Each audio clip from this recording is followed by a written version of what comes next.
Bonjour, amis. Aujourd'hui, nous avons préparé quelque chose de vraiment unique. Nous allons plonger dans une version alternative fascinante de l'histoire de la Bible, qui modifie radicalement notre compréhension de l'ancienne civilisation des Anunnaki. Dans cette vidéo, nous discuterons de ces mystérieuses créatures venues de loin, de la planète Nibiru, et de leur influence significative sur l'évolution de l'humanité. Vous découvrirez comment leurs légendes se mêlent aux mythes bibliques et comment ces anciens voyageurs cosmiques ont pu influencer le destin de l'humanité. Installez-vous confortablement, un voyage passionnant dans le monde des anciens mystères et mythes nous attend.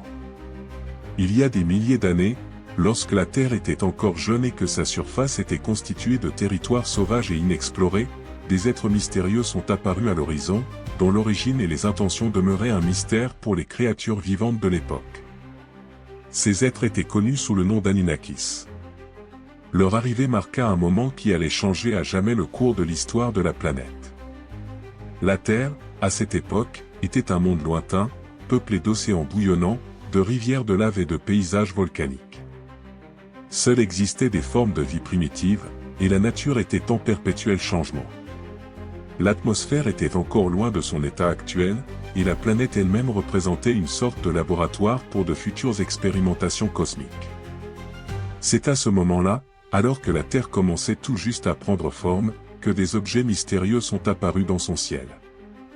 Les vaisseaux des Anunnakis étaient immenses et ressemblaient à des étoiles enflammées dans le ciel nocturne, laissant derrière eux des traînées de feu, semblables à des comètes traversant l'espace à grande vitesse. Ces vaisseaux spatiaux n'étaient semblables à rien de ce que les habitants de la Terre avaient jamais vu. Leurs coques brillaient d'une lumière éclatante, scintillant dans le sombre cosmos, et donnaient une impression de puissance extraordinaire. Les traînées enflammées qu'ils laissaient derrière eux semblaient symboliser leur force et leur avancée technologique illimitée.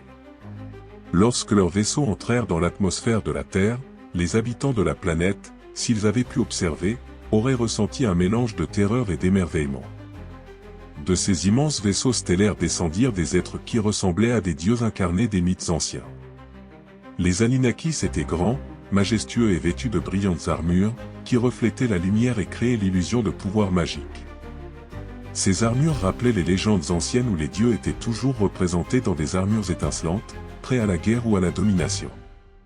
L'apparence des Anunnakis était cachée, leur visage dissimulé sous des masques, et leur corps protégé par de nombreuses plaques métalliques, qui servaient non seulement de protection, mais augmentaient également leur capacité physique, les rendant encore plus terrifiants. Ces créatures étaient tellement fortes et puissantes qu'il semblait que leur présence sur Terre était le signe de changements inévitables qui allaient bientôt se produire. Les Anunnakis venaient de la lointaine planète Nibiru, située à la périphérie de la galaxie. Nibiru était un monde mystérieux et énigmatique, entouré de la poussière de l'espace, et seuls les êtres les plus puissants pouvaient s'y rendre. Nibiru tournait autour d'un soleil rouge froid et se trouvait dans l'un des coins les plus éloignés de la galaxie, ce qui en faisait un endroit pratiquement incompréhensible pour d'autres civilisations. La planète était sur le point d'épuiser ses ressources, et son atmosphère ne pouvait plus soutenir la vie comme elle le faisait dans les temps anciens. Pour les Anunnakis, Nibiru était leur foyer, mais aussi un lieu en besoin d'aide, et c'est sur Terre qu'ils cherchaient le salut pour leur monde. Les Anunnakis arrivèrent sur Terre dans le but d'étudier et d'observer. Ils utilisaient des dispositifs complexes qui leur permettaient d'analyser la planète dans les moindres détails. Ces appareils émettaient des sons étranges, audibles à distance, et leur douce lueur bleue illuminait l'obscurité. Grâce à ces instruments, ils pouvaient scanner la surface de la Terre, analyser la composition des sols, des eaux et de l'atmosphère, repérer les réserves de ressources minérales et prédire les changements climatiques. Tout cela était nécessaire pour comprendre comment la Terre pourrait aider Nibiru et comment ces ressources pouvaient être utilisées. Malgré leur intérêt initial pour la Terre en tant qu'objet d'étude, les Anunnakis réalisèrent bientôt qu'ils n'étaient pas ici simplement pour observer. Ils comprirent que la planète, avec ses ressources naturelles extraordinaires et son atmosphère stable, pourrait être la solution aux problèmes de Nibiru. En l'explorant, les Anunnakis en vinrent à la conclusion que la Terre pouvait fournir les ressources nécessaires à la restauration et à la stabilisation de l'atmosphère de leur planète d'origine. Avec cette prise de conscience, les Anunnakis commencèrent à planifier leur intervention. ils décidèrent de ne pas rester de simples observateurs. Au lieu de cela, ils commencèrent à élaborer des plans pour l'extraction de métaux précieux, tels que l'or, qui était essentiel pour stabiliser l'atmosphère de Nibiru. L'or, croyaient-ils, possédait des propriétés capables de créer une couche protectrice dans l'atmosphère de leur planète, la protégeant des radiations et des rayons cosmiques nuisibles. Cependant, avant de commencer l'extraction des ressources et d'autres interventions dans le cours naturel des événements, les Anunnakis commencèrent à préparer leur base. Ils cherchaient des endroits appropriés pour leurs stations et installations, choisissant des zones avec de puissants champs magnétiques et l'accès à des minéraux rares. Ces endroits devinrent plus tard les centres de construction des grandes pyramides et temples, qui allaient symboliser le pouvoir et la force de ces créatures extraordinaires.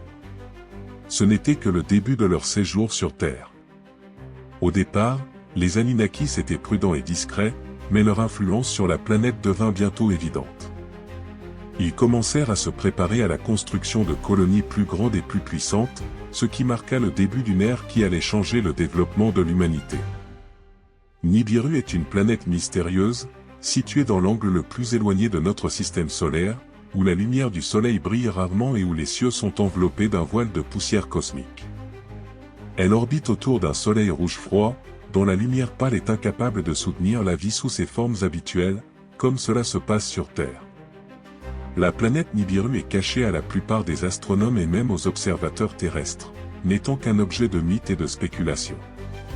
Mais pour les Anunnakis, elle était leur maison, leur planète d'origine, où se développait l'une des civilisations les plus anciennes et les plus avancées de tout l'univers.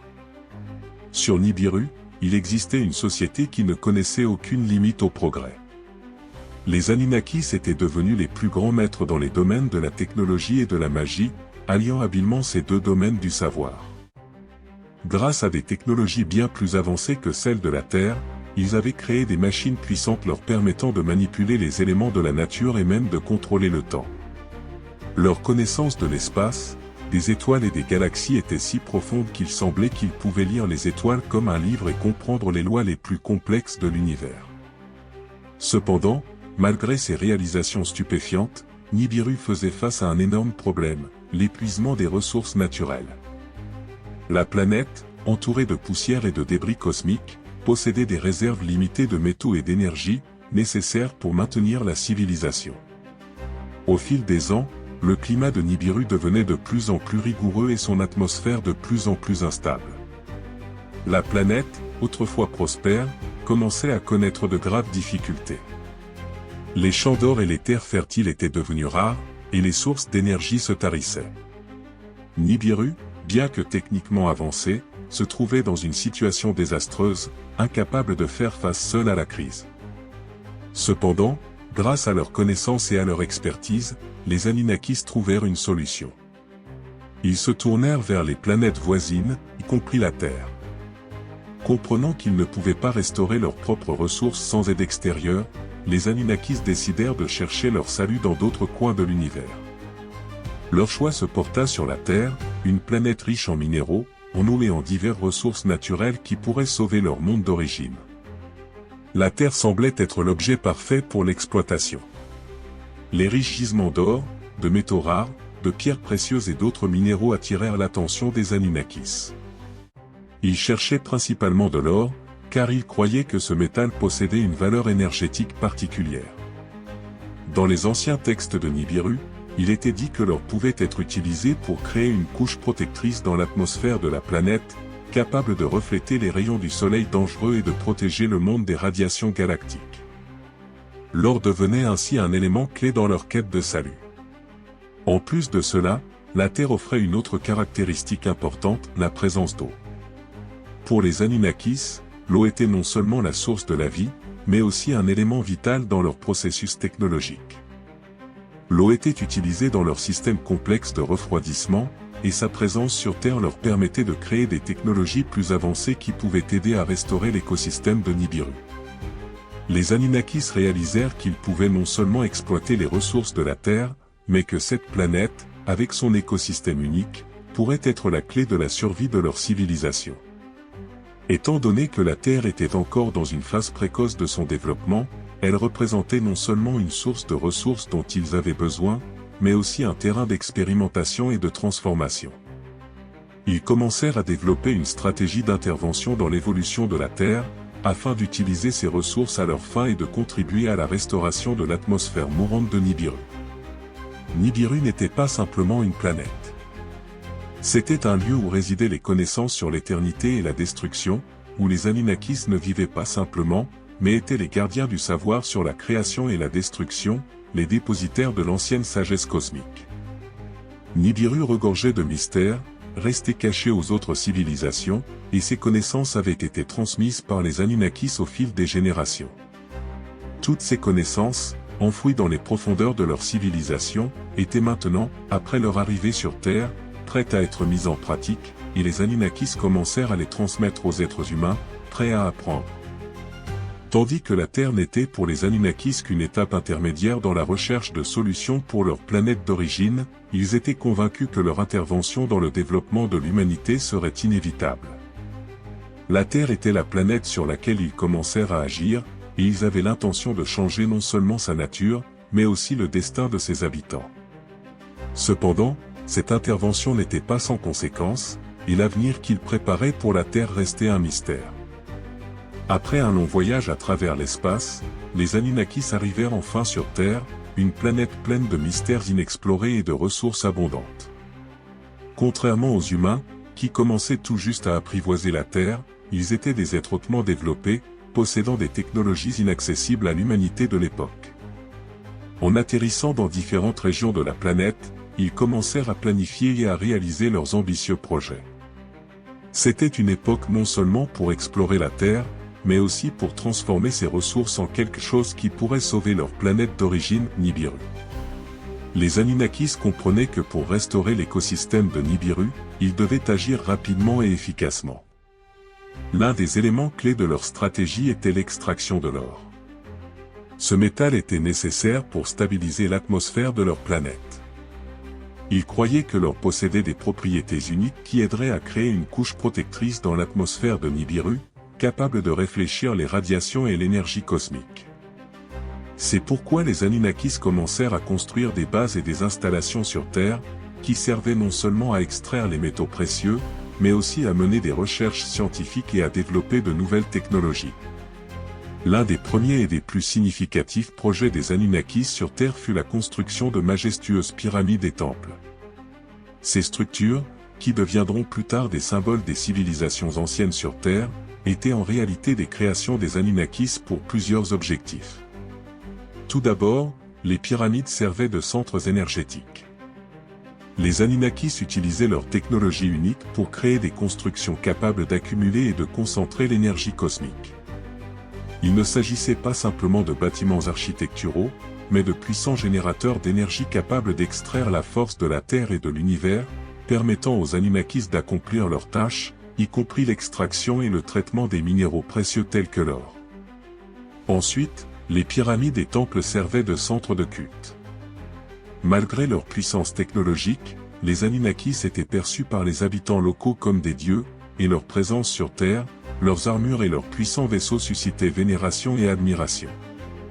Les temples étaient des lieux non seulement de culte, mais aussi de processus éducatifs. À l'intérieur de ces structures, les Anunnakis enseignaient et transmettaient aux humains des connaissances bien au-delà de ce que les êtres terrestres pouvaient comprendre. Ces connaissances concernaient la science, la médecine, l'ingénierie et même la magie, que les Anunnakis utilisaient comme une partie de leur technologie. Pour les Anunnakis, l'or n'était pas simplement un métal précieux. C'était une ressource clé qui leur permettrait de restaurer l'atmosphère de Nibiru. Sur Terre, les Anunnakis découvrirent d'importants gisements d'or, en particulier en Amérique du Sud, puis dans d'autres parties du monde. Ce métal n'était pas seulement utilisé pour des objectifs scientifiques et technologiques, mais aussi nécessaire pour maintenir leur propre survie. Ils commencèrent à utiliser divers dispositifs pour extraire l'or, tels que des machines avancées et des robots capables de travailler dans des conditions extrêmes, y compris dans les mines et les zones reculées. Outre l'or, les Anunnakis s'intéressaient également à d'autres minéraux qui pouvaient être utiles pour leur technologie.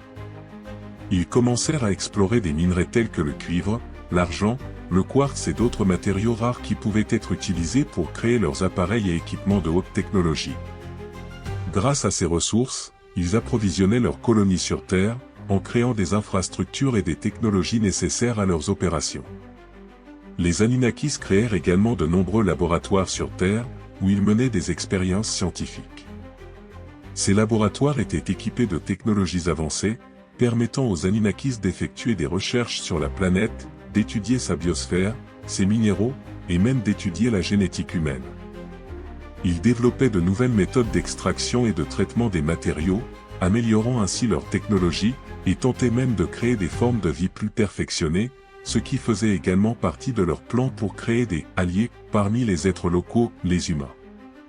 L'une des directions les plus intéressantes des recherches scientifiques des Anunnakis fut l'étude de la génétique terrestre. Ils commencèrent à mener des expériences qui conduisirent plus tard à la création de nouvelles espèces, mélangées avec l'ADN humain. Cette ingénierie génétique servait aux Anunnakis à créer des êtres plus forts et plus résistants, capables de travailler pour eux et de les aider dans leur quête pour extraire les ressources. Ce fut le début de la création des premiers êtres humanoïdes, qui deviendront plus tard connus sous le nom de « les humains ». Les pyramides et temples construits par les Anunnakis dissimulent de nombreux mystères et secrets. Certains chercheurs pensent que ces structures pourraient contenir des dispositifs technologiques avancés utilisés par les Anunnakis pour communiquer avec leur planète d'origine, Nibiru. Beaucoup de pyramides et de temples, situés à travers le monde, pourraient faire partie d'un réseau global unique, servant à transmettre de l'énergie, des données et des messages entre les Anunnakis et leur planète d'origine. Certaines de ces structures étaient situées sur des nœuds énergétiques de la planète, tels que les pyramides de Gizeh, les temples mayas, Stonehenge et bien d'autres, ce qui pourrait expliquer leur grandeur et leur mystère. Avec le temps, les Anunnakis commencèrent à influencer le développement des civilisations locales. Sous leur direction, les humains commencèrent à construire des villes, développer l'écriture, l'art et d'autres formes de culture. Tous ces changements n'auraient peut-être pas été possibles sans l'intervention des Anunnakis, qui, grâce à leurs connaissances et technologies, accélérèrent l'évolution de l'humanité. Les projets des Anunnakis sur Terre comprenaient non seulement l'extraction de ressources, mais aussi la transformation de la Terre en un endroit plus technologiquement avancé. Ce n'était pas une simple expérience, les Anunnakis voulaient que l'humanité se développe dans la direction qu'ils jugeaient nécessaire, tout en ayant probablement besoin aussi d'un protecteur, quelqu'un capable de contrôler la situation sur Terre pendant qu'ils accomplissaient leur mission. Lorsque les Anunnakis arrivèrent sur Terre, ils furent confrontés à un grand problème, leur nombre était limité, et ils devaient trouver des moyens efficaces de gérer la vaste quantité de tâches liées à l'extraction des ressources, à la construction et au développement de leur colonie. La tâche devenait de plus en plus complexe, car la Terre était pleine de nature sauvage qu'il fallait apprivoiser, et ces ressources nécessitaient une extraction et un traitement constant. C'est alors que les Anunnakis décidèrent de créer des assistants, des êtres capables d'effectuer des travaux physiques lourds, de satisfaire leurs besoins et d'aider à atteindre les objectifs qu'ils s'étaient fixés pour la Terre. Les Anunnakis comprenaient que simplement intégrer des créatures locales, des animaux, ou exister en petit nombre ne suffisait pas. Il leur fallait un assistant intelligent, non seulement physiquement fort, mais aussi assez intelligent pour interagir avec eux à un niveau plus élevé. Cependant, l'évolution naturelle des créatures locales ne pouvait pas donner le résultat qu'ils désiraient. C'est pourquoi, en utilisant leurs connaissances avancées en génétique et en bio-ingénierie, ils prirent la décision de créer une nouvelle espèce qui combinerait les meilleures qualités de leurs propres gènes surdéveloppés et les capacités des créatures locales. Le processus de création des humains résulta de nombreuses expériences génétiques menées par les Anunnakis dans leur laboratoire. Ils étudièrent minutieusement la biologie des créatures locales, d'abord des espèces humanoïdes primitives, telles que les Néandertaliens, puis des espèces animales plus évoluées, qui pouvaient être adaptées à leurs objectifs. L'objectif principal des Anunnakis était de fusionner leurs gènes avec l'ADN de ces créatures pour créer un être intelligent qui allierait des caractéristiques humaines et certaines particularités anunnakiennes. Au départ, les Anunnakis commencèrent à introduire leur ADN dans les gènes des créatures locales pour augmenter leurs capacités intellectuelles. Ils utilisèrent des méthodes de pointe, leur permettant de manipuler directement l'ADN et d'en modifier la structure. Grâce à leurs connaissances scientifiques, ils améliorèrent génétiquement ces créatures, créant ainsi le premier prototype de l'espèce intelligente, l'homme. Les êtres humains créés par les Anunnakis possédaient plusieurs caractéristiques uniques.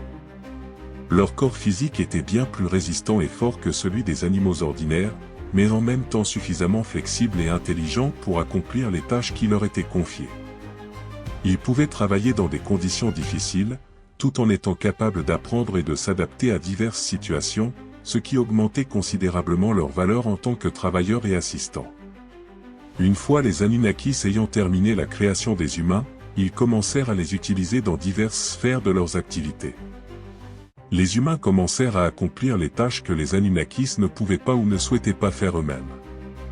Cela comprenait principalement des tâches liées à l'extraction de l'or et d'autres minéraux précieux, la construction et l'entretien de l'infrastructure, ainsi que d'autres tâches de travail telles que l'agriculture et le traitement de la terre.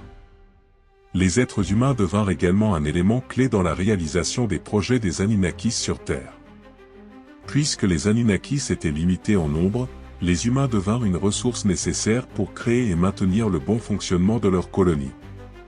Ces créatures étaient des assistants idéaux, car elles combinaient de nombreuses qualités humaines, le désir d'apprendre, l'adaptabilité, ainsi que des capacités physiques élevées. Pour les Anunnakis, il était important que les humains non seulement travaillent efficacement, mais les perçoivent également comme des êtres divins, car cela aidait à assurer la stabilité de leur pouvoir. Pour ce faire, les Anunnakis utilisèrent leur influence sur les humains, les incitant à les vénérer et à les considérer comme des dieux. Ils instaurèrent des cultes et des pratiques religieuses liées à leur activité sur Terre. Les habitants locaux vénéraient les Anunnakis comme des êtres d'une force et d'un pouvoir incommensurables, ce qui favorisait leur domination et légitimait leur pouvoir. Une partie importante du processus expérimental des Anunnakis consistait non seulement à créer l'humain physiquement, mais aussi à l'éduquer en tant que ressource de travail, utilisant ses capacités pour servir ses créateurs. Pour ce faire, les Anunnakis utilisèrent la religion et la mythologie, en intégrant leur pouvoir à travers des cultes et des rituels. Les Anunnakis comprenaient que les humains, dépendant de leur aide, devaient se percevoir comme des êtres inférieurs, destinés à servir. Ils imposèrent des lois, des enseignements et des pratiques religieuses qui permirent de créer les premières civilisations sur Terre, qui vénéraient les êtres divins. Ce lien avec les Anunnakis en tant que divinités renforçait leur position sur Terre et garantissait le contrôle sur les humains créés.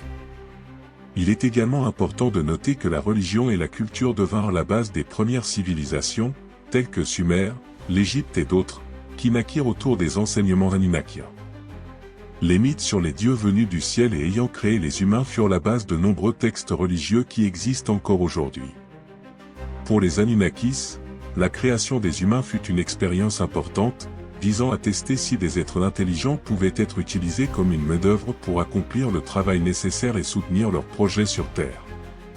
Cependant, malgré le fait que les Anunnakis ne s'attendaient pas à la création d'une humanité complète avec ses émotions et ses interactions complexes, leur intervention dans le processus génétique entraîna des résultats inattendus. Avec le temps, les humains commencèrent à développer leur indépendance, créant leur propre société, culture et idéologie. Leur capacité d'apprentissage et d'adaptation, qui étaient initialement destinées à des tâches simples, conduisirent à leur développement et à la formation des premières civilisations. Ces changements commencèrent à soulever des questions et même des inquiétudes chez les Anunnakis, car les humains devenaient de plus en plus indépendants et commençaient à s'interroger sur leur origine et le sens de leur existence. Néanmoins, malgré cela, les Anunnakis continuèrent de surveiller le développement de l'humanité, observant avec étonnement et parfois inquiétude l'évolution de leur expérience. Parmi les nombreux Anunnakis, il y en avait un dont le nom est devenu un symbole de sagesse et de connaissance profonde, Adzu. Contrairement à d'autres membres de sa race, qui étaient concentrés sur l'extraction des ressources et le renforcement de leur pouvoir, Adzu était un grand scientifique et philosophe, ayant consacré sa vie à l'étude des lois de l'univers et à la compréhension de la nature de l'esprit humain. Il était le gardien des connaissances et occupait un rôle unique parmi les Anunnakis, jouant un rôle clé dans la formation de l'avenir de l'humanité. Adzu n'était pas simplement un des Anunnakis, il était un gardien exceptionnel des connaissances anciennes, détenteur du savoir sur l'univers, la magie, l'histoire et les technologies. En tant qu'être hautement développé, les Anunnakis possédaient une capacité unique à apprendre et à transmettre des connaissances, mais tous ne partageaient pas l'intérêt d'Atziu pour l'humanité. Beaucoup d'Anunnakis considéraient les humains comme des êtres inférieurs, destinés uniquement à des travaux forcés. Cependant, Atziu voyait en eux non seulement un moyen d'accomplir un travail physique, mais des êtres vivants avec un potentiel immense. Il était convaincu que, malgré leur primitivité, les humains pouvaient atteindre des sommets incroyables s'ils recevaient les bonnes connaissances et si leur développement était guidé. Il voyait chez les humains une étincelle d'intelligence, même si leur conscience et leur compréhension étaient loin de la perfection. Atziu sentait que, avec une éducation appropriée, les humains pouvaient devenir de grands êtres capables de comprendre les lois de l'univers et d'influencer le cours de l'histoire. Cette vision de l'humanité le distinguait de la plupart des autres Anunnakis, qui utilisaient simplement les humains comme main-d'œuvre sans prêter attention à leur développement intellectuel. Lorsqu'Atziu commença à enseigner aux premiers humains, il savait qu'il ne pouvait pas immédiatement leur révéler tous les plus grands mystères de l'univers. Il comprenait que l'homme n'était pas encore prêt à recevoir des connaissances aussi complexes et profondes que celles des Anunnakis, et que la divulgation de ces secrets sans préparation pourrait entraîner des conséquences destructrices. C'est pourquoi il commença par les bases des connaissances simples, mais extrêmement importantes pour leur développement. La première étape fut l'enseignement du langage. Atziu créa une forme de communication de base pour les humains, qui devint plus tard la fondation du développement de l'écriture. Il les enseigna les sons, les symboles et les signes qui pouvaient transmettre des idées et des pensées, jetant ainsi les premières bases de la culture humaine et de la civilisation. Grâce à ce langage, les humains purent échanger leurs pensées, émotions et connaissances, leur permettant ainsi de s'organiser en société, de créer des structures et des civilisations. Parallèlement à cela, Atziu commença à enseigner aux humains l'art de l'écriture. Pour ce faire, il développa des systèmes simples mais efficaces pour enregistrer des informations, en utilisant les premiers signes et symboles écrits. Cela permit aux humains d'écrire des informations importantes, de conserver des connaissances et de les transmettre aux générations futures. L'écriture devint un outil essentiel pour la préservation de l'histoire et des sciences, ainsi que pour la transmission des enseignements religieux et des lois établies par les Anunnakis. Au fil du temps, Atziu ne se limita pas uniquement au langage et à l'écriture. Il commença à transmettre aux humains des connaissances sur l'astronomie, les mathématiques et les bases de la philosophie. Atziu croyait que la compréhension des lois de la nature et de l'univers pourrait grandement élargir les horizons de la conscience humaine. Il enseigna aux humains à observer les étoiles, à calculer le temps, à comprendre les cycles de la nature et à utiliser ces connaissances pour organiser leur société et gérer les ressources terrestres. Atziu était non seulement un enseignant, mais aussi un philosophe, croyant aux profondes capacités de l'esprit humain. Il estimait que, malgré leur infériorité physique et intellectuelle par rapport aux Anunnakis, les humains pouvaient évoluer en de grands êtres capables de s'harmoniser avec l'univers. Il voyait en l'humanité non seulement un outil de travail, mais aussi quelque chose de plus, une civilisation potentielle capable de comprendre les lois supérieures du monde. Cependant, Atziu savait que pour que les humains soient prêts à découvrir pleinement ces connaissances, ils avaient besoin de temps. Il croyait que les humains devaient passer par un processus de développement personnel, apprendre et s'adapter, afin qu'ils puissent, plus tard, comprendre et utiliser des connaissances plus profondes, qui leur avaient été cachées. Dans son enseignement, Atziu était prudent. Il ne pouvait pas donner trop d'informations aux humains immédiatement, car cela pourrait entraîner la destruction de leur psyché ou même des catastrophes, telles que celles qui pourraient résulter d'une mauvaise compréhension du pouvoir du savoir. Les connaissances qu'Atziu transmit aux humains étaient vastes et multidimensionnelles. Elles concernaient non seulement les sciences, mais aussi l'éthique, la philosophie, l'art et la religion. Il enseigna aux humains à distinguer le bien du mal, leur expliqua l'importance de l'équilibre dans la vie et la valeur du développement personnel. Cela devint la base non seulement des premiers enseignements philosophiques, mais aussi des cultures qui commencèrent à se développer sur Terre. Un des aspects clés du travail d'Atziu était qu'il favorisa activement la création des premiers systèmes religieux et cultes. Il comprenait que les humains avaient besoin d'une explication des forces supérieures et de leur rôle dans le monde, et il utilisa son rôle d'enseignant pour ancrer dans leur conscience des idées sur l'ordre divin, les êtres supérieurs et les lois naturelles. Adzu n'était pas un dieu, mais les humains, en observant ses connaissances et ses capacités, commencèrent à le percevoir comme un être divin. Dans leurs yeux, il était un saint enseignant, envoyé des cieux. Ces enseignements devinrent la base de nombreux systèmes religieux et mythologiques qui apparurent dans différentes parties de la Terre. De nombreux cultes dédiés aux êtres célestes et aux Anunnakis commencèrent à émerger, et tous commencèrent à vénérer Adzu comme un grand maître et gardien des connaissances. Les mythes sur les grands sages et les êtres divins venus du ciel commencèrent à se former, et ces enseignements furent transmis de génération en génération. Malgré sa sagesse et son grand impact sur les humains, Adzu était en minorité parmi les Anunnakis. La plupart d'entre eux ne partageaient pas ses vues sur l'humanité. Ils continuaient à utiliser les humains comme esclaves, accordant beaucoup moins d'importance à leur développement et à leur éducation.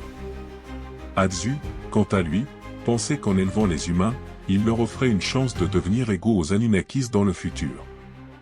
Cela devint une source de nombreux désaccords entre lui et ses frères. Certains Anunnakis tentèrent d'interférer dans ses activités, affirmant que trop d'attachement aux humains pourrait entraîner des problèmes, voire des menaces pour leur plan sur Terre. À un moment donné, Adzu, confronté à la résistance de ses collègues, commença à se retirer des autres Anunnakis et à se concentrer davantage sur ses recherches, espérant que les humains pourraient développer les connaissances qu'il leur avait transmises et, à l'avenir, devenir les créateurs de leur propre destin, libres du contrôle des Anunnakis. Son histoire reste un élément important de la mythologie et de la philosophie de l'humanité, car c'est Adzu qui devint ce maître inspirant qui insuffla aux humains la quête de connaissances, la recherche de la vérité et la compréhension des lois de la nature et de l'univers. Lorsqu'Adzu commença à enseigner aux humains, leur transmettant connaissances et culture, il se heurta à une résistance croissante de la part d'autres Anunnakis qui ne partageaient pas ses idées. Ces Anunnakis s'opposaient à l'idéologie d'Adzu, qui prônait la liberté des humains, leur droit au développement et à l'indépendance. Pour la plupart des Anunnakis, les humains n'étaient qu'une ressource, un outil destiné à accomplir un travail lourd, et rien de plus.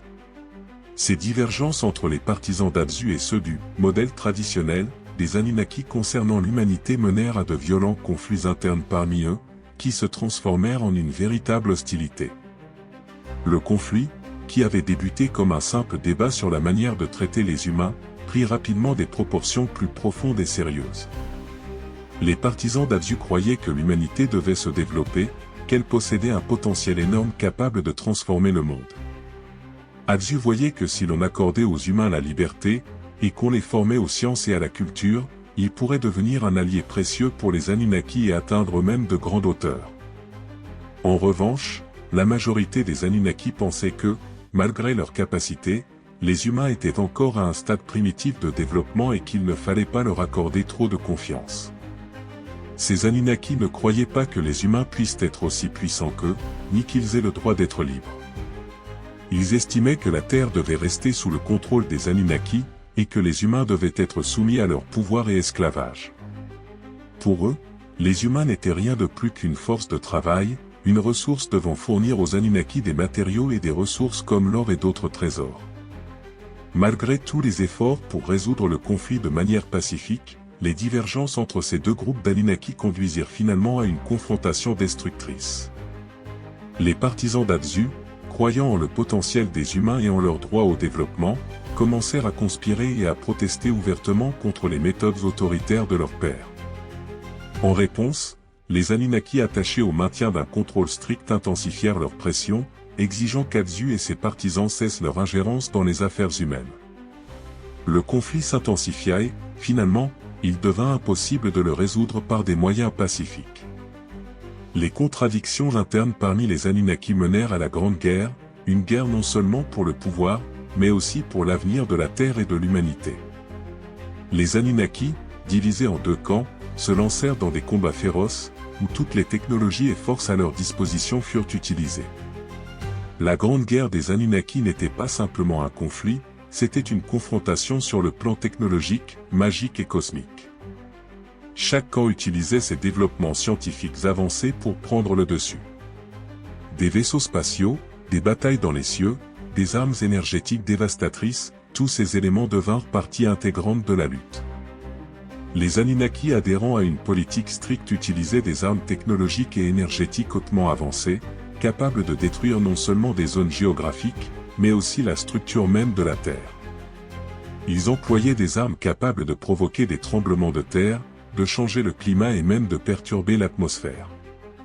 En réponse, les partisans d'Abzu utilisaient des méthodes plus douces, mais tout aussi efficaces. Ils cherchaient à s'allier aux humains pour les aider à se défendre, en leur enseignant l'art de la défense et de la survie. Il ne s'agissait pas tant d'un combat au sens strict, mais plutôt d'une lutte pour le destin de la Terre et de son avenir. Au cours de la guerre, les Anunnaki n'utilisèrent pas seulement des armes, mais aussi la magie, des forces cachées capables d'influencer la conscience des humains et même la réalité elle-même. Les partisans d'Abzu cherchaient à utiliser ces forces pour éclairer l'humanité et l'aider à développer sa puissance spirituelle et intellectuelle. Pendant ce temps, les Anunnaki opposés à ce mouvement utilisaient la magie pour supprimer la volonté des humains, les rendant obéissants et soumis. Avec le temps, le conflit devint de plus en plus destructeur, et aucune des deux parties ne parvint à obtenir une victoire décisive. À la fin de la guerre, les deux camps subirent d'énormes pertes. De nombreux Anunnaki périrent au combat, d'autres furent contraints de quitter la Terre pour retourner sur Nibiru, tandis qu'une partie resta sur la planète, cherchant un nouveau moyen de résoudre le conflit. Lorsque la guerre atteignit son apogée, les deux camps comprirent que la poursuite de cette lutte pourrait conduire à la destruction totale de la Terre et de toutes ses ressources. Dans les derniers jours de la Grande Guerre, les Anunnaki, réalisant le potentiel destructeur de leurs actions, parvinrent à un accord de cessez-le-feu. Cependant, malgré la fin officielle du conflit, les conséquences de la guerre se firent sentir pendant longtemps. Après la guerre, la Terre fut gravement endommagée. Les Anunnaki, y compris Abzu, tentèrent de restaurer la planète, mais de nombreuses civilisations furent détruites et des connaissances perdues. Les humains restés après la guerre ne comprenaient pas ce qui s'était passé et ne conservaient que des souvenirs des grandes créatures venues des cieux. Le conflit entre les Anunnaki laissa une marque indélébile dans l'histoire de l'humanité, engendrant des mythes et des légendes qui, des millénaires plus tard, deviendraient la base des enseignements religieux et des traditions culturelles. L'histoire de la Grande Guerre des Anunnaki, de la manière dont les forces de la raison et du pouvoir se sont affrontées, devint une partie importante de l'héritage humain. Bientôt, même les Anunnaki restés sur Terre comprirent que l'avenir de l'humanité devait être décidé non par la force, mais par le savoir et la paix. C'est grâce à Abzu, qui croyait en le potentiel des humains et cherchait à leur transmettre sa sagesse, que l'humanité trouva son chemin vers le développement, malgré les destructions causées par la Grande Guerre des Anunnaki. Dans le cadre de leurs expériences visant à créer des êtres intelligents, les Anunnaki ne se contentèrent pas d'utiliser l'ADN des créatures locales de la Terre, mais commencèrent à effectuer des manipulations génétiques plus complexes pour créer un être doté à la fois d'une grande intelligence et d'une force physique remarquable. L'un de ces expérimentations aboutit à la création du premier couple humain, connu plus tard dans les mythes sous les noms d'Adam et Ève. Adam et Ève n'étaient pas des humains ordinaires. Ils étaient une création combinant les meilleures qualités des Anunnaki et des créatures terrestres. Utilisant des biotechnologies avancées et une profonde connaissance de la génétique, les Anunnaki expérimentaient avec l'ADN pour créer des êtres parfaits, non seulement physiquement forts, mais aussi dotés d'un niveau élevé d'intelligence. Leur objectif était de créer un couple qui pourrait devenir les dirigeants de la Terre, aidant les Anunnaki dans l'exploitation et la colonisation de la planète. Ces humains devaient être des travailleurs idéaux, capables de réaliser des tâches complexes et de satisfaire les besoins des Anunnaki en ressources. Lorsqu'Adam et Ève furent créés, ils s'avérèrent bien plus intelligents et physiquement puissants que toutes les autres créatures précédemment créées par les Anunnaki. Cependant, cette force et cette intelligence exceptionnelle furent à l'origine de leurs problèmes. Lorsqu'Adam et Ève commencèrent à prendre conscience de leur nature, ils commencèrent à poser des questions. Contrairement aux autres créatures créées, qui étaient programmés et obéissaient aux ordres des Anunnaki, Adam et Ève se mirent à réfléchir sur leur origine et le sens de leur vie. Ce réveil de la conscience inquiéta les Anunnaki.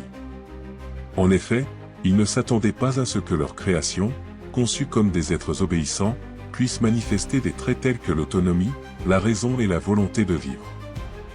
Plus Adam et Ève posaient de questions, plus ils prenaient conscience de leur potentiel et de leur place dans le monde. Ils commencèrent à chercher des réponses sur l'univers, la vie et la mort, la nature de leur existence et le sens de leur rôle sur Terre. Ils n'étaient pas de simples esclaves obéissant aux ordres, ils aspiraient à quelque chose de plus grand, ce qui suscita des craintes parmi les Anunnaki. En observant le comportement d'Adam et Ève, les Anunnaki commencèrent à réaliser que leur création pourrait devenir une menace. Soudainement, ces deux êtres, destinés à accomplir des tâches simples, dépassaient leurs fonctions. Cela provoqua la peur parmi les Anunnaki, surtout parmi ceux qui croyaient que les humains devaient rester totalement sous contrôle, sans possibilité d'évoluer au-delà de leur rôle d'esclaves. La peur ne venait pas seulement de l'indépendance croissante d'Adam et Ève, mais aussi du fait qu'ils pouvaient devenir une source d'inquiétude pour l'ensemble du système des Anunnaki sur Terre. Si Adam et Ève continuaient à développer leur intelligence et à prendre conscience de leur pouvoir, ils pourraient se révolter contre leur Créateur, ce qui mettrait en péril non seulement leur domination sur la planète, mais aussi leur contrôle sur l'humanité dans son ensemble. Certains Anunnaki commencèrent même à suggérer que la création de tels êtres pourrait mener à leur propre chute. La décision prise par les Anunnaki fut cruelle et définitive. Bien qu'Adam et Ève fussent leur propre création, et qu'ils fussent peut-être plus proches de leurs idéaux que d'autres créatures, ils étaient désormais perçus comme une menace pour le système que les Anunnaki avaient instauré sur Terre. Ainsi, il fut décidé d'exiler Adam et Ève, de leur ôter leur liberté et de les isoler des autres êtres vivants. Les Anunnaki comprenaient que si ces premiers humains commençaient à développer leur conscience et à continuer de poser des questions, cela pourrait entraîner des conséquences qui échappaient à leur contrôle. En guise de punition, Adam et Ève furent bannis du Jardin d'Éden, un lieu que les Anunnaki avaient créé comme un endroit parfait pour leur création. C'était un endroit où Adam et Ève étaient protégés et pouvaient se développer, mais désormais cet endroit leur était devenu inaccessible. Plutôt que de permettre à Adam et Ève de réaliser leur potentiel, les Anunnaki décidèrent de poser une barrière entre eux et leur avenir. Le système qu'ils tentaient de maintenir devait être préservé, et toute tentative de briser ce système pourrait entraîner sa destruction. Malgré leur exil, Adam et Ève ne perdirent ni leur force ni leur intelligence. Bien qu'ils fussent éloignés du jardin paradisiaque, ils devinrent le premier couple humain portant en eux la lumière de la connaissance et de la compréhension. Contrairement aux autres humains, créés pour être de simples travailleurs, ils possédaient un grand potentiel. Après leur exil, Adam et Ève commencèrent à chercher des moyens de continuer leur développement. Ils apprirent à utiliser leurs capacités, à construire des abris, à chercher de la nourriture et à survivre dans les conditions difficiles de la Terre. Cependant, leur exil ne signifiait pas un oubli total. L'histoire de leur création et de la manière dont leur conscience devint une menace pour leur créateur resta vivante dans les mythes et les traditions, transmises de génération en génération. Adam et Ève devinrent le symbole du passage d'une existence soumise à une vie autonome, le symbole d'une humanité capable de se développer, de chercher ses propres réponses et de suivre son propre chemin. Leur exil ne marqua pas la fin de leur histoire, mais plutôt le commencement d'un long voyage de recherche de la vérité, de compréhension de leur place dans le monde et de leur propre développement. Dès le début, les humains commencèrent à créer des mythes sur leurs ancêtres, Adam et Ève, en tant que premiers êtres humains ayant pris conscience de leur unicité. Ces mythes sur la création, la connaissance et l'exil devinrent la base de nombreuses doctrines religieuses et philosophies, où Adam et Ève acquérirent une signification symbolique, représentant à la fois une bénédiction et une malédiction, celle que l'humanité apporta sur elle-même. Avec le temps, leur histoire devint une partie de la culture de différents peuples et traditions religieuses, chaque peuple l'interprétant à sa manière. Cependant, dans chaque version de l'histoire d'Adam et Ève, un thème central persistait, l'aspiration de l'homme à la connaissance et la prise de conscience de sa liberté, ce qui était à la fois une bénédiction et une punition. Depuis leur arrivée sur Terre, les Anunnaki ont suivi de près le développement de l'humanité, observant leur création et intervenant dans leur vie et leur évolution. Initialement, ils créaient les humains pour les aider dans des tâches liées à l'extraction des ressources et à la construction. Cependant, au fil du temps, une partie des humains commença à manifester des signes de mécontentement et de rébellion. Les humains commencèrent à prendre conscience de leurs valeurs et se posèrent des questions sur leurs droits et leurs libertés. Certains d'entre eux résistèrent à la domination des Anunnaki, ce qui provoqua de profonds désaccords internes parmi ceux qui dirigeaient la Terre. Avec le temps, de nombreux humains commencèrent à sentir que leur existence se limitait à servir les Anunnaki. Les travaux qu'ils étaient contraints d'accomplir devenaient de plus en plus lourds, tandis que leur rêve de liberté se faisait de plus en plus réel. Plusieurs générations d'humains nés dans la soumission commencèrent à se questionner sur leur destinée. Certains se rebellèrent contre le contrôle cruel, contre les tâches qu'ils devaient accomplir pour le bien de leur Créateur.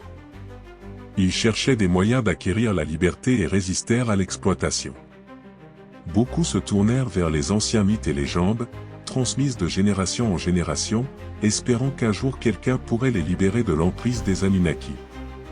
Ils commencèrent à s'unir en sociétés secrètes, cherchant à en apprendre davantage sur leur nature et les objectifs que les Anunnaki leur avaient assignés. C'est à ce moment-là que les premiers signes de rébellion apparurent, des révoltes ouvertes et secrètes qui commencèrent à menacer la stabilité du régime des Anunnaki sur Terre. À mesure que la rébellion grandissait parmi les humains, des dissensions internes commencèrent à émerger parmi les Anunnaki eux-mêmes. Certains, en particulier ceux qui étaient plus rigides dans leurs convictions, pensaient qu'il était temps de mettre fin à la rébellion des humains et de détruire tous ceux qui refusaient de se soumettre. Ils croyaient que la Terre, malgré toutes ses ressources, devait être complètement sous leur contrôle, et que toute insurrection devait être écrasée dans l'œuf. Pour eux, l'humanité représentait une menace, et la seule solution au problème était un apocalypse global, l'anéantissement de tous ceux capables de se révolter, ne laissant que des esclaves soumis. Cependant, tous les Anunnaki n'étaient pas d'accord avec une approche aussi brutale. Adzu, le sage et gardien des connaissances, faisait partie de ceux qui n'étaient pas d'accord avec ses frères. Il croyait que les humains avaient droit à la liberté et que détruire l'humanité entraînerait la perte de toutes les connaissances et du potentiel investi dans leur création. Adzu comprenait que beaucoup d'humains étaient capables d'évoluer au point de devenir égaux aux Anunnaki, voire de les surpasser en sagesse et en connaissance. C'est pourquoi il était fermement opposé à l'idée d'anéantir l'humanité. Néanmoins, la majorité décida qu'il fallait détruire les humains rebelles et toute leur communauté. Le plan était cruel et radical. Les Anunnaki décidèrent de provoquer un grand cataclysme, le déluge qui engloutirait toute la Terre, détruisant toutes les colonies humaines et ne laissant que ceux qui survivraient pour des raisons inconnues. C'était une décision qui permettrait aux Anunnaki de reprendre le contrôle de la Terre et de repartir de zéro. Ils croyaient qu'avec l'anéantissement de la majeure partie de l'humanité, ils pourraient à nouveau établir leur autorité et commencer à construire un nouvel ordre. Adzu, proche des humains et voyant leur potentiel, était désespéré par cette décision. Il savait qu'il ne fallait pas détruire tous les humains, car cela serait non seulement un acte de cruauté, mais aussi une perte de la possibilité d'évolution pour l'humanité. C'est pourquoi, malgré ses protestations, il décida de sauver au moins un humain qui pourrait conserver les connaissances humaines et poursuivre leur développement. Il choisit Noé, un homme qu'il considérait comme le plus digne de tous. Noé était un homme qui croyait en la possibilité de la paix et de l'harmonie, et il était suffisamment intelligent pour comprendre l'importance de préserver la vie. Adzu transmit à Noé les connaissances anciennes et le prévint du cataclysme imminent. Grâce à ses connaissances et à ses ressources, Adzu aida Noé à construire l'arche, un immense navire assez solide pour survivre au plus puissant déluge et supporter les conditions les plus extrêmes. Noé, après avoir reçu l'aide d'Adzu, se mit à construire l'arche. Inspiré et avec une détermination sans faille, il rassembla sa famille et quelques animaux nécessaires pour restaurer la vie sur Terre après la catastrophe. L'arche était immense, ses dimensions et sa construction étaient conçues pour un long voyage en mer. Adzu supervisa personnellement la construction pour s'assurer que l'arche serait capable de résister aux puissants flux d'eau et garantir la survie de tous ceux qui s'y trouveraient. Ce n'était pas simplement un sauvetage des humains, mais aussi la dernière chance pour l'humanité de conserver sa culture, ses connaissances et son expérience. Adzu espérait qu'en dépit des catastrophes à venir, Noé et sa famille pourraient restaurer la vie sur Terre, et que les nouvelles générations pourraient poursuivre leur développement fondé sur les connaissances transmises par le sage Anunnaki.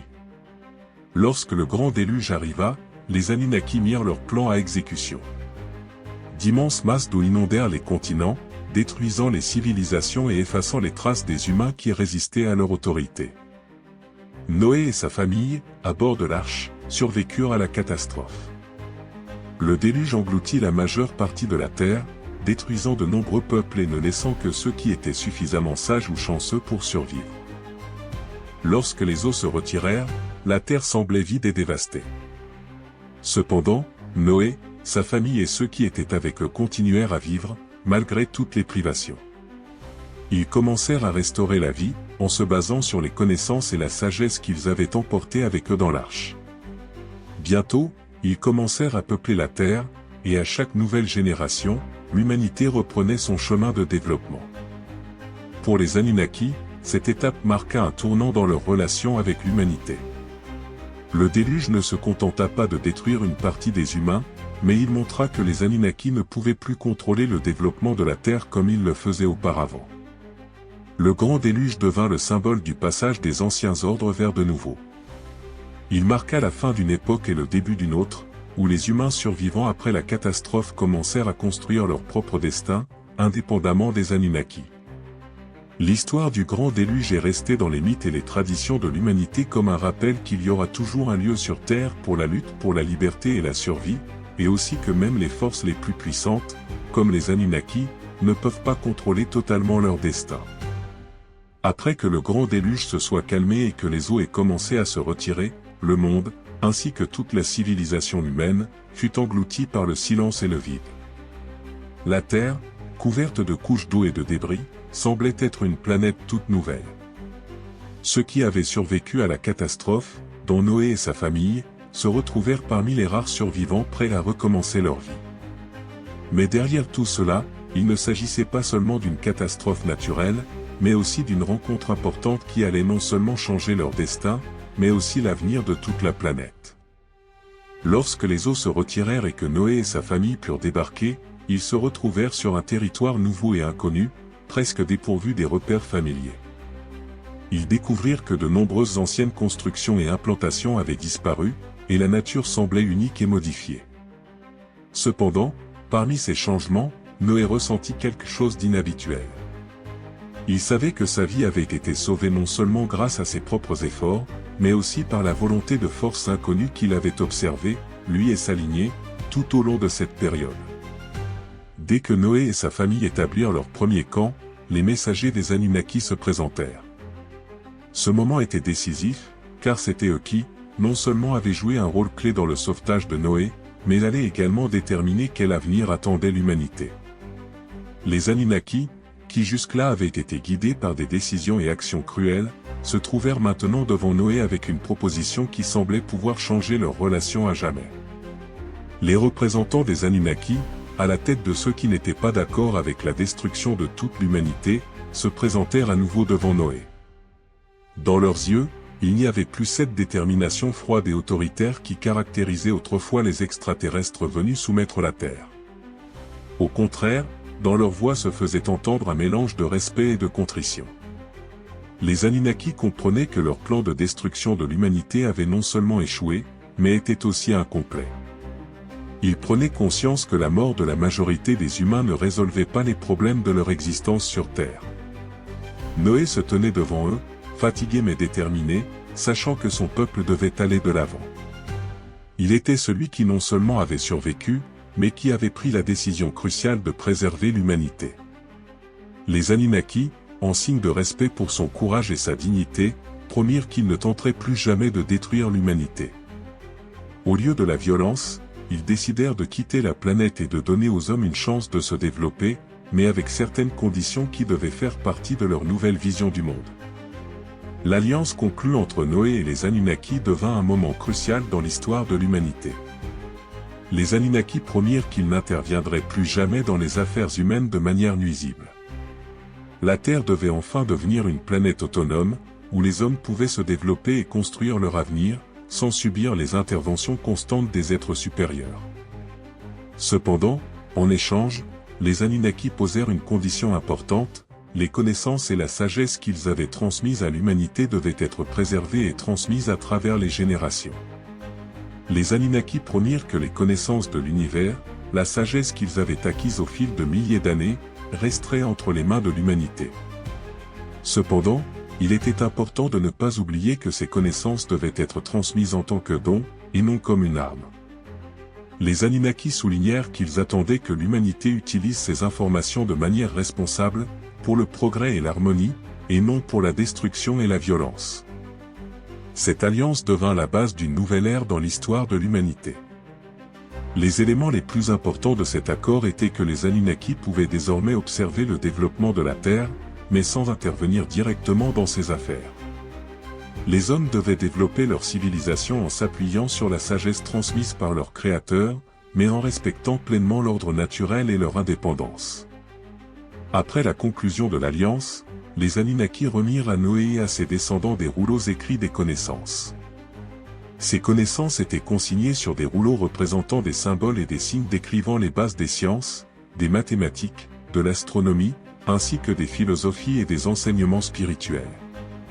Ces textes étaient profondément liés aux anciennes forces et à la sagesse qui permettait aux Anunnaki d'exister aussi longtemps et de progresser, malgré toutes les difficultés et crises qu'ils avaient traversées. Noé reçut ces connaissances comme un grand don, mais aussi comme une lourde responsabilité. Il comprenait que l'avenir de l'humanité dépendait de la manière dont ces connaissances seraient transmises aux générations futures. Et si elles étaient utilisées correctement, l'humanité se développerait et prospérerait.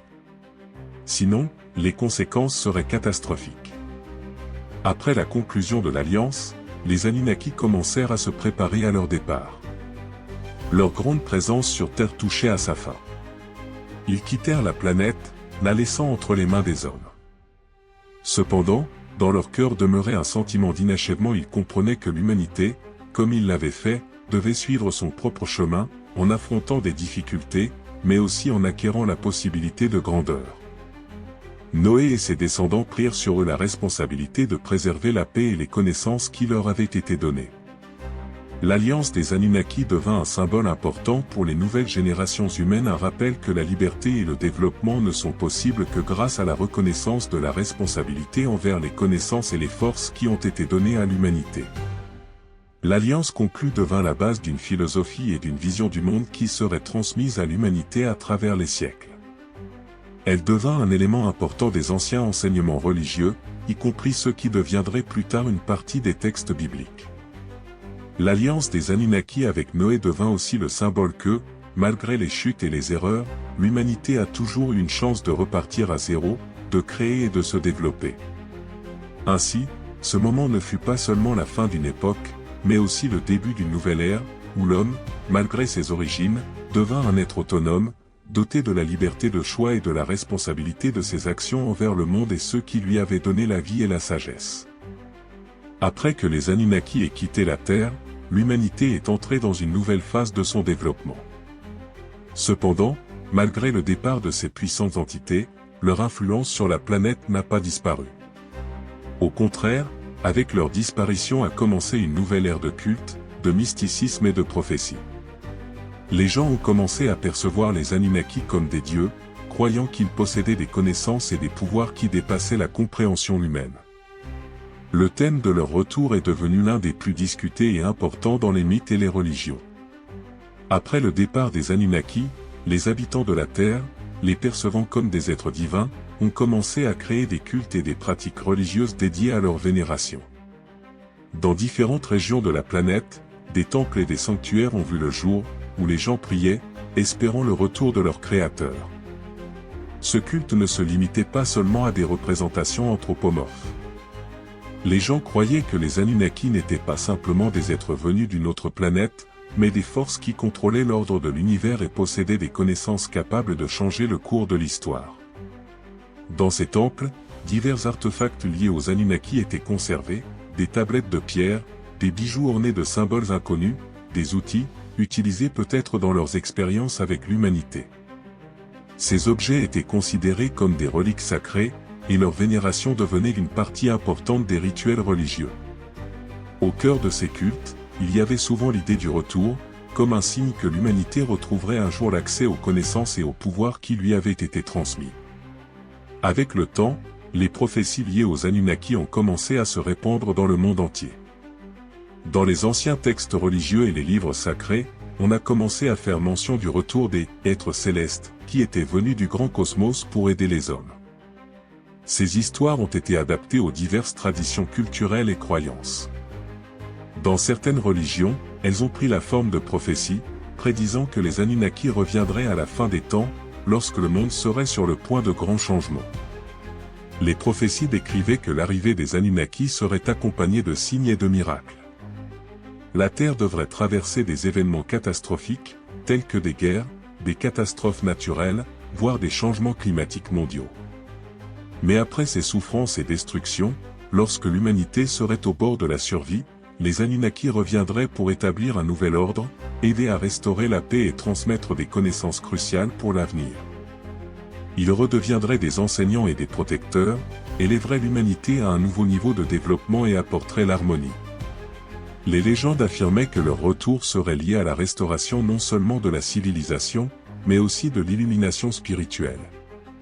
L'humanité devrait passer par un processus de purification pour être digne des connaissances et des technologies que les Anunnaki apporteraient. Les hommes devraient apprendre à vivre en harmonie avec la nature, comprendre leurs responsabilités pour le destin de la Terre et utiliser les pouvoirs qui leur étaient accordés avec sagesse. Dans diverses cultures, les mythes du retour des Anunnaki ont pris de nombreuses formes. En Mésopotamie, par exemple, il existait des légendes selon lesquelles le grand dieu Enki, selon une version, l'un des Anunnaki, devait revenir pour restaurer l'harmonie et l'ordre dans le monde. Dans d'autres parties du monde, des mythes racontaient des rois célestes, qui avaient été exilés ou étaient partis, mais reviendraient pour apporter le salut en temps de grande nécessité. Dans l'Égypte ancienne, par exemple, il y avait l'idée du retour des dieux qui sauvera le peuple en temps de catastrophe. Bien que ces dieux soient liés à une cosmologie ancienne, leur représentation dans certaines sources était clairement adaptée au concept des Anunnaki, des êtres supérieurs qui étaient venus un jour et avaient quitté la Terre. En Amérique du Sud, les Indiens, tels que les Mayas et les Aztèques, croyaient également au retour des êtres célestes, qui pouvaient être interprétés comme les Anunnaki. Les prophéties mayas, par exemple, parlaient d'un grand cycle du temps qui se terminerait par le retour de ceux qui apporteraient salut et connaissance. Les Mayas pensaient que le temps était cyclique, et que les grands événements se répéteraient. Un des aspects importants des prophéties concernant le retour des Anunnaki était leur étroite collaboration avec l'astronomie. Dans les anciennes cultures, les gens attachaient une grande importance à la position des étoiles et des planètes. Ainsi, dans certaines cultures, des tables astronomiques et des calendriers spéciaux existaient, indiquant le moment présumé du retour des Anunnaki. Dans les textes antiques, comme ceux des astronomes mésopotamiens et des Chaldéens, des événements étaient mentionnés, qui pouvaient être interprétés comme des signes du retour des Anunnaki. La position des planètes, les éclipses et d'autres phénomènes célestes étaient utilisés comme indicateurs que leur retour était imminent. Ces cartes et calendriers étaient sacrés pour certaines communautés religieuses et gouvernants, et l'astronomie elle-même était souvent utilisée comme un outil pour prédire l'avenir. Au fil du temps, de nombreux chercheurs de vérité et chercheurs ont commencé à interpréter les anciens textes, livres et mythes comme des indications que les Anunnaki pourraient encore revenir sur Terre. Les archéologues, historiens et même les scientifiques modernes ont essayé de trouver des preuves de l'existence des Anunnaki, cherchant à déchiffrer les symboles mystérieux et les inscriptions sur les pierres et tablettes anciennes, ainsi qu'à découvrir les traces de leur présence. Au fil des siècles, de nombreuses pratiques cultuelles et religieuses ont continué de soutenir l'idée du retour de ces puissantes entités. L'idée du retour des Anunnaki est restée vivante dans la conscience collective, en particulier à des époques où l'humanité faisait face à de grandes catastrophes et changements, guerres mondiales, crises globales et catastrophes naturelles. En ces moments, l'espoir d'une intervention des grands êtres qui avaient autrefois aidé les hommes renaissait. Outre le retour physique, les prophéties parlaient également de la renaissance spirituelle de l'humanité. Cette renaissance devait se produire par la prise de conscience que l'humanité n'est pas isolée de l'univers, mais fait partie d'un grand plan cosmique. Les Anunnaki, en tant qu'enseignants et guides, ne se contentaient pas de transmettre des connaissances, mais aidaient les hommes à prendre conscience de leur rôle dans cette chaîne cosmique. La foi en leur retour était également liée à l'espoir d'illumination et de purification spirituelle, que l'humanité pourrait se débarrasser de ses vices et s'engager sur la voie de l'harmonie et de l'unité. Ainsi, après le départ des Anunnaki, leur image a continué de vivre dans les mythes et légendes, et dans différentes cultures, et naît l'idée que leur retour marquerait un moment de grand changement. Un temps où l'humanité obtiendrait à nouveau une chance de recommencer, mais déjà avec la sagesse, les connaissances et les pouvoirs qui lui avaient un jour été offerts. Le retour des Anunnaki n'est pas seulement un événement physique, mais un symbole spirituel qui reste pertinent à travers l'histoire de l'humanité, représentant l'idée d'un cycle éternel où les connaissances, le progrès et la transformation se répéteront et renaîtront. Au fil des siècles, à travers de nombreux grands ascensions et chutes, des civilisations majestueuses ont émergé et disparu de la Terre, laissant derrière elles des mythes, des ruines et des mystères. L'une des plus célèbres et mystérieuses était la civilisation de l'Atlantide, un état mythique qui, selon les légendes, a disparu à la suite d'un cataclysme gigantesque. De nombreux historiens et chercheurs estiment que l'Atlantide n'est pas simplement un royaume fictif, mais une civilisation réelle perdue, qui existait dans des temps anciens et était liée aux Anunnaki. Les théories sur la civilisation oubliée de l'Atlantide sont basées sur l'hypothèse que cette culture possédait des technologies avancées, qui lui avaient été offertes précisément par les Anunnaki. L'Atlantide, telle qu'elle est décrite dans les sources grecques anciennes, était une île immense, située au centre même de l'océan mondial. Cette civilisation, selon de nombreux chercheurs, était tellement avancée que ses technologies et ses connaissances surpassaient tout ce qui était disponible pour l'humanité à cette époque. Dans différents mythes et hypothèses, il est mentionné que les Atlantes possédaient des moyens puissants capables de modifier la nature, de contrôler l'énergie et de créer des technologies qui, même aujourd'hui, semblent impossibles. Les technologies de l'Atlantide auraient pu être transmises à ses habitants par les Anunnaki. Il existe des théories affirmant que grâce aux connaissances de ces êtres hautement développés, les Atlantes ont pu bâtir une civilisation aussi complexe et puissante. Parmi ces technologies, on mentionne des installations énergétiques, l'utilisation de structures cristallines pour générer de la force, ainsi que des dispositifs permettant de manipuler l'espace et le temps. Les mythes et légendes affirment que les Atlantes n'étaient pas seulement sages et avancés, mais aussi spirituellement développés. Ils construisaient des villes et des pyramides qui reflétaient l'idée d'harmonie avec la nature et l'univers. Cette compréhension de l'harmonie avec le monde environnant était peut-être le résultat des enseignements des Anunnaki, qui ont transmis leurs connaissances et leur expérience aux habitants de la Terre pendant longtemps. Cela explique aussi pourquoi l'architecture et les constructions urbaines en Atlantide possédaient une précision et des proportions incroyables, parfaitement en phase avec les cycles astronomiques et naturels. Lorsque l'Atlantide disparut, soi-disant englouti par l'océan lors d'un événement catastrophique, sa grande culture et ses connaissances furent perdues. Cependant, avec la disparition de ce monde insulaire, toutes les traces de son existence ne disparurent pas. De nombreux archéologues et historiens pensent qu'on peut trouver dans différentes régions du monde des artefacts et des ruines qui sont des preuves directes que l'Atlantide a bel et bien existé. Les mythes affirment que les vestiges des civilisations atlantes se trouvent sous les eaux des océans, dans des profondeurs cachées aux yeux des hommes. Ces cités englouties, selon certaines versions, pourraient contenir non seulement des témoignages matériels, mais aussi de grandes connaissances transmises par les Anunnaki. Certains textes anciens mentionnent que les Atlantes ont inscrit leurs secrets sous des formes qui ne seraient comprises que par ceux qui détenaient les connaissances nécessaires. Ces savoirs, dissimulés dans des codes et des symboles, ne pourraient être décodés que par ceux qui sont prêts à les percevoir. Parmi ceux qui ont étudié ces idées, il existe des suppositions selon lesquelles les Anunnaki auraient laissé leurs écrits et artefacts en Atlantide sous forme de livres anciens ou de tablettes de pierre, sur lesquelles des connaissances essentielles étaient codées. Ces symboles et écritures auraient pu être utilisés pour l'enseignement futur, ainsi que pour fournir aux civilisations terrestres des outils pour leur développement ultérieur. Certaines théories suggèrent que les Anunnaki pourraient avoir joué un rôle dans la chute de l'Atlantide, en raison de leur crainte que l'humanité, en maîtrisant de telles connaissances puissantes, puisse devenir une menace.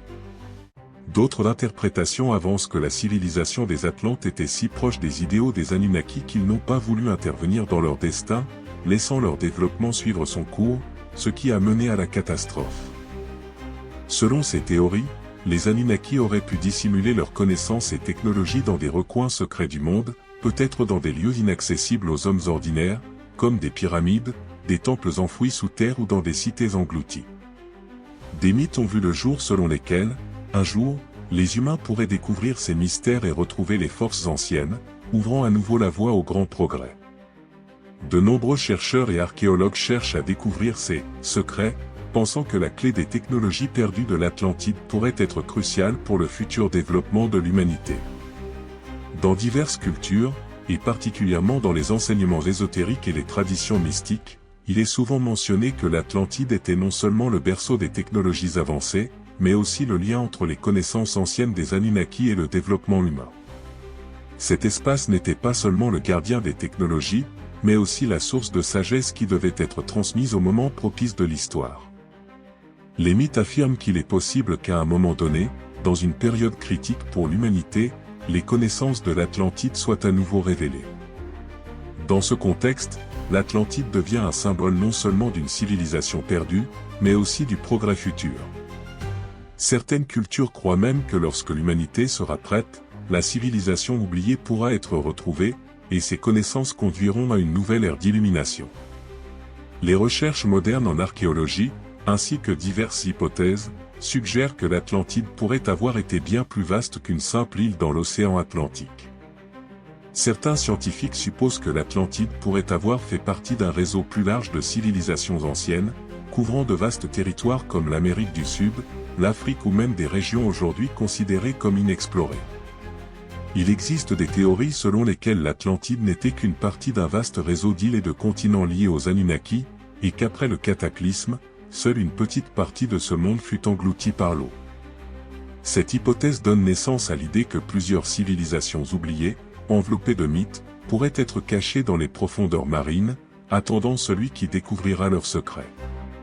Aujourd'hui, le mythe de l'Atlantide continue d'attirer l'attention de nombreux chercheurs, écrivains de science-fiction, archéologues et ésotéristes. Ils croient qu'il existe quelque part dans le monde des preuves que les Anunnaki ont laissé des traces de leurs grandes connaissances, et que ces savoirs seront un jour révélés. Pour beaucoup, l'Atlantide est devenue un symbole non seulement d'une civilisation perdue, mais aussi d'un espoir pour l'avenir, où l'humanité pourra à nouveau profiter des connaissances et des technologies qui ont été perdues dans un lointain passé. Au fil des siècles, après la disparition des Anunnaki de la Terre, les humains ont commencé à réaliser de plus en plus que de nombreuses civilisations anciennes possédaient des connaissances et des technologies qui ne correspondaient pas à leur époque historique. Les archéologues et les scientifiques, en étudiant les ruines anciennes et les artefacts, ont commencé à découvrir des objets étranges et incompréhensibles, qui semblaient trop complexes pour leur époque. Ces artefacts sont devenus non seulement des objets d'intérêt pour les chercheurs, mais aussi des preuves que la société humaine était liée à des êtres hautement développés, peut-être les Anunnaki. L'un des types les plus connus de ces artefacts est celui des mécanismes et des dispositifs qui semblaient clairement en avance sur leur temps. Par exemple, les archéologues trouvent des outils en pierre et en métal ayant des formes géométriques et des structures inhabituelles, ce qui ne peut être expliqué par les connaissances et technologies de l'époque. Dans certains cas, des systèmes complexes nécessitant une grande précision et des technologies modernes pour leur fabrication ont été découverts. Il existe même des cas où, dans les ruines anciennes, on trouve des dispositifs ressemblant à des machines étranges, ou même des éléments qui semblent être des circuits électriques modernes, mais qui sont datés de plusieurs milliers d'années. Ces artefacts étaient parfois fabriqués à partir de métaux qui ne pouvaient exister dans ces conditions, comme des alliages légers résistants à la corrosion, ou des matériaux possédant des propriétés inconnues à l'époque. Les métaux mentionnés dans les textes anciens, tels que les métaux inoxydables, pourraient être le résultat de l'utilisation de technologies connues uniquement des Anunnaki, qui maîtrisaient l'art du travail des matériaux à un niveau qui aurait été impossible pour les humains de l'époque. Les textes anciens, y compris les mythes, les épopées et les écritures sacrées, contiennent des mentions mystérieuses de pierres célestes, de métaux lumineux et d'autres objets étranges qui étaient peut-être liés aux Anunnaki. Ces pierres ou métaux sont souvent décrits comme ayant des propriétés inhabituelles, comme la capacité de briller dans l'obscurité, de changer de forme ou même de posséder des propriétés énergétiques spéciales. Certains mythes parlent de pierres qui donnent de la force, qui pourraient avoir été des sources d'énergie pour des constructions imposantes ou même pour les Anunnaki eux-mêmes. Ces mentions sont liées à l'idée que les Anunnaki ont apporté non seulement leurs connaissances, mais aussi certaines technologies tellement avancées qu'elles pouvaient inciter les habitants locaux à croire à la magie et aux capacités surnaturelles. L'exemple le plus frappant de ces pierres est celui des légendes sur des pierres utilisées pour créer des champs énergétiques ou protéger contre les radiations. Ces artefacts mystérieux pouvaient être des outils importants dans les technologies utilisées par les Anunnaki pour stabiliser leur planète Nibiru, ainsi que pour soutenir leur base sur Terre. Tout aussi mystérieuses sont les preuves suggérant que l'héritage des Anunnaki pourrait être inscrit non seulement dans les artefacts matériels, mais aussi dans le code génétique de l'humanité.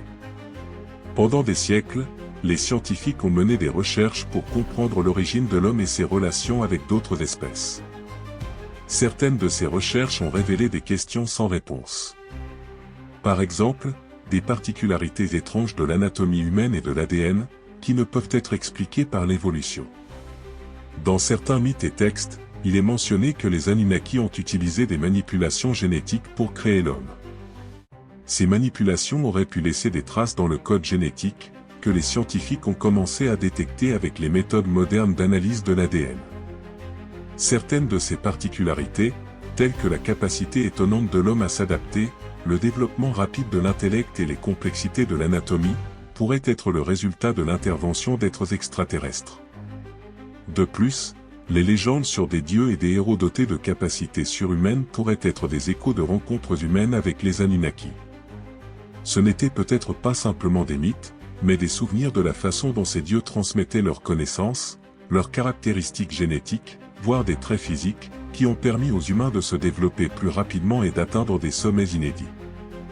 L'un des témoignages archéologiques les plus significatifs de la présence des Anunnaki sur Terre est constitué par les majestueuses pyramides et autres constructions anciennes, qui continuent d'attirer l'attention des scientifiques et des chercheurs depuis des milliers d'années.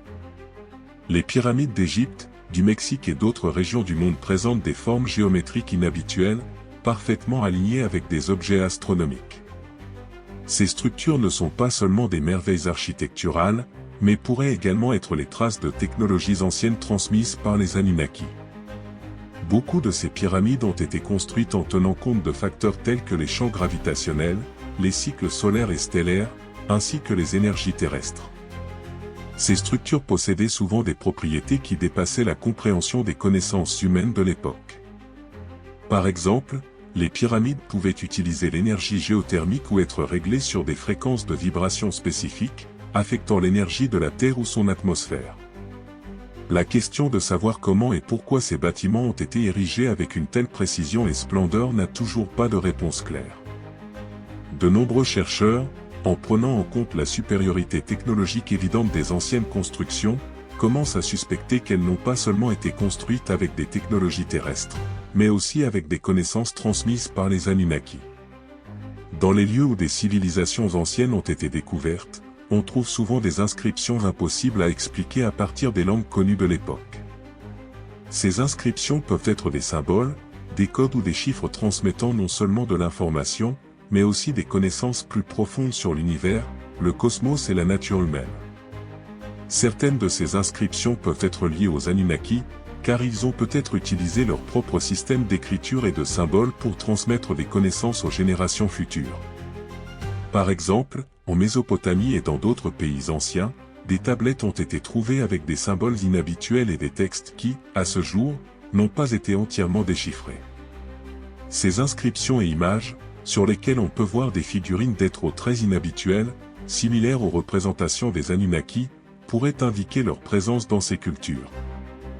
Bien que les Anunnaki aient quitté la Terre il y a des millénaires, leur héritage continue d'influencer la civilisation humaine. Aujourd'hui, nous voyons comment de nombreuses technologies et connaissances, qui autrefois ont été transmises aux humains, commencent à révéler à nouveau leur mystère grâce à de nouvelles découvertes scientifiques. Cela pourrait être la preuve que les Anunnaki nous ont laissé les clés des grandes connaissances que nous devons résoudre pour avancer sur notre chemin de développement. Les artefacts trouvés dans le monde entier, ainsi que les inscriptions mystérieuses, les anciennes constructions et les recherches modernes en génétique, pourraient servir de base pour des découvertes futures, qui permettront peut-être à l'humanité de comprendre les grandes vérités que les Anunnaki nous ont laissées dans leur héritage. Il est tout à fait possible qu'un jour, dans le futur, nous puissions percer tous les mystères liés à ce grand peuple et à ses relations avec notre planète. Le dernier chapitre des légendes sur les Anunnaki, transmis à travers les siècles, raconte une grande prophétie qui promet le retour de ces êtres mystérieux, un jour où l'humanité surmontera ses limitations et atteindra les étoiles. Cette prophétie est devenue la pierre angulaire de nombreux mythes et légendes qui se répandent à travers le monde. Les récits du retour des Anunnaki s'entrelacent avec les rêves et les espoirs des gens, qui croient qu'un jour, ils rencontreront à nouveau leurs anciens enseignants et protecteurs pour découvrir les réponses à toutes leurs questions. Les mythes de différentes cultures interprètent de diverses manières le retour des Anunnaki, mais tous convergent sur un point: les Anunnaki n'ont pas quitté définitivement la Terre. Ils ont laissé une trace dans les cultures humaines, ils sont observés, et leur retour se produira lorsque l'humanité sera prête.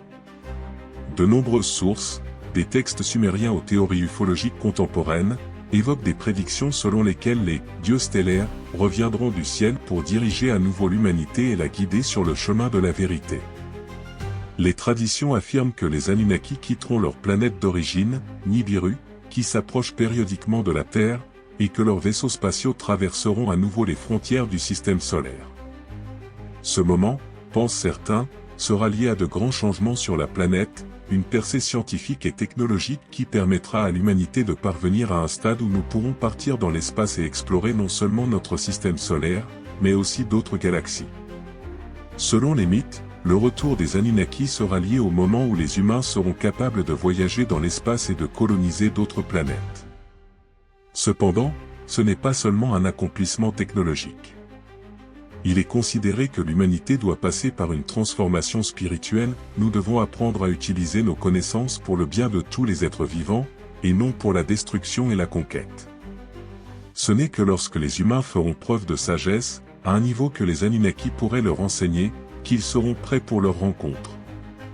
Ce moment était inévitable, mais aussi prévisible. Les textes anciens parlent des étoiles non seulement comme des corps célestes, mais aussi comme des lieux où sont cachées les réponses aux questions sur la vie, l'univers et le sens de l'existence. Les prophéties affirment que dès que l'humanité sera prête à voir ces réponses, les Anunnaki reviendront pour partager les connaissances qui nous aideront à surmonter les limites existantes.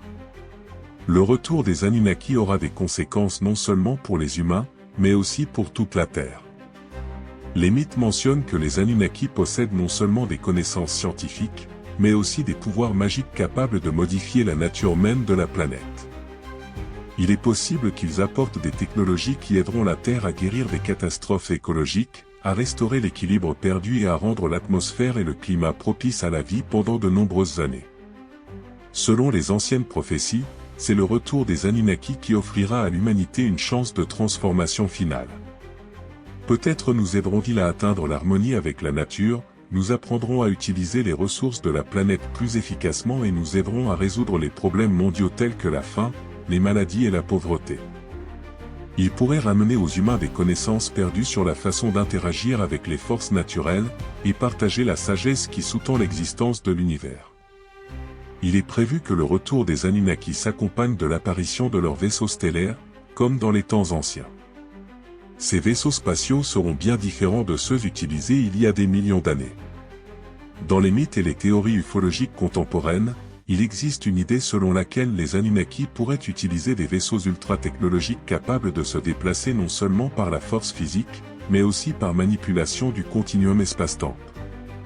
Ces vaisseaux pourraient ressembler à d'immenses structures lumineuses laissant des traînées de feu, comme dans les anciens récits, ou bien ils pourraient être invisibles aux yeux des gens ordinaires, utilisant des techniques de camouflage avancées. Cependant, le retour des Anunnaki ne sera pas tel qu'il a été décrit dans l'Antiquité. Il est prévu qu'ils ne reviendront pas seulement, mais qu'ils collaboreront étroitement avec les humains, devenant peut-être même une partie de la nouvelle société, dans laquelle humains et Anunnaki travailleront ensemble pour le bien de la planète. Ce moment symbolisera non pas la fin, mais le début d'un nouvel ère, dans laquelle la raison et la sagesse pourront conduire l'humanité vers un avenir lumineux. De plus, avec le retour des Anunnaki, de nouveaux mystères de l'univers seront révélés. L'humanité aura accès à des connaissances qui ont été cachées de nous pendant des millénaires. Ces connaissances pourraient concerner les questions les plus profondes de l'existence, de la création de la vie et des civilisations à la déchiffration des secrets de l'ordre universel. Les mythes sur la manière dont les Anunnaki ont transmis leur savoir aux premiers humains seront prolongés dans un nouveau contexte. Maintenant, l'humanité ne sera plus simplement le récepteur, mais le partenaire, prêt à échanger des connaissances. Le retour des Anunnaki ne sera pas simplement un événement physique. Il sera également lié à une renaissance spirituelle. Cela signifie que la civilisation humaine pourrait accéder à de nouveaux niveaux de conscience et d'existence. Les dieux stellaires pourraient rendre à l'homme non seulement des connaissances techniques, mais aussi la capacité de percevoir le monde sous un nouveau jour, de voir l'univers d'un point de vue que nous n'aurions jamais pu appréhender sans leur aide. Ainsi se termine la grande histoire de l'existence des Anunnaki et de leur influence sur la Terre et l'humanité. Mais, malgré la disparition physique de ces êtres, l'espoir de leur retour demeure éternel. La prophétie des dieux stellaires, qui voleront à nouveau à travers les cieux, continue de vivre dans le cœur des hommes. Et tant que l'humanité aspire aux étoiles, attendant son grand moment, il reste à croire qu'un jour, les Anunnaki reviendront et nous dévoileront tous leurs secrets, prouvant que sur Terre, des dieux puissants ont un jour vécu, et que nous en sommes les descendants. Merci de nous avoir accompagnés dans cet épisode. Si vous avez apprécié, n'oubliez pas de liker, de vous abonner à la chaîne et de partager la vidéo avec vos amis, qu'ils découvrent eux aussi cette fascinante histoire. N'hésitez pas à laisser un commentaire pour partager votre avis sur les Anunnaki et leur influence sur le développement de l'humanité. Nous serions curieux de savoir ce que vous en pensez. À très bientôt pour un nouvel épisode, avec encore plus de sujets passionnants. À la prochaine.